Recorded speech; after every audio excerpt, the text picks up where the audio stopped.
This was the little girl's first time meeting her grandfather since her birth, but the grandfather immediately tried to send them away. The aunt who brought the girl abandoned her and ran off. The grandfather wanted to drive the girl out, but Heidi had lost her parents at a young age, and now her aunt had abandoned her too. The grandfather turned and walked into the house. Heidi could only call out to him from the doorway. Until nightfall, the grandfather never opened the door. Heidi had no choice but to sleep in the goat shed. The next day, the grandfather came to milk the goats and found Heidi inside. Heidi still greeted him cheerfully. The grandfather said nothing, only handing her a ladle of goat's milk.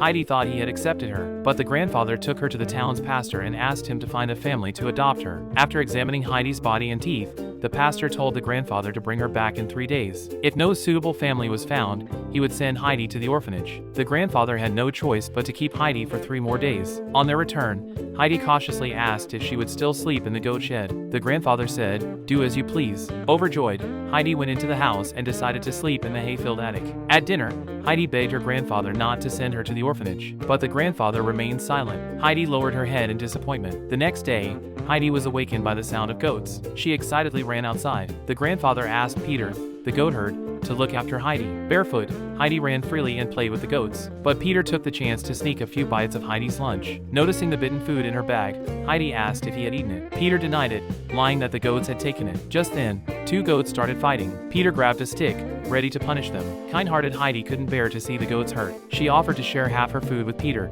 if he promised not to hit the goats. The greedy Peter agreed immediately but warned Heidi never to tell her grandfather. He had heard rumors that Heidi's grandfather was a dangerous man. After dinner, Heidi suggested she sleep in the goat shed again. The grandfather asked if someone had said something to her. Heidi asked if the rumors were true. The grandfather told her to judge for herself. After a moment's hesitation, Heidi ran over and hugged him. Caught off guard by the sudden embrace, the grandfather was at a loss. Heidi spent 3 happy days on the mountain. One day, Peter said he would take her to see the Edelweiss the next day, but Heidi couldn't feel happy because the next day, her grandfather was supposed to send her away. When she returned home, she noticed an extra chair by the dining table. Timidly, she asked if it was for her. When her grandfather nodded, Heidi knew he had finally accepted her. Overjoyed, she rushed to hug him, and this time, he hugged her back.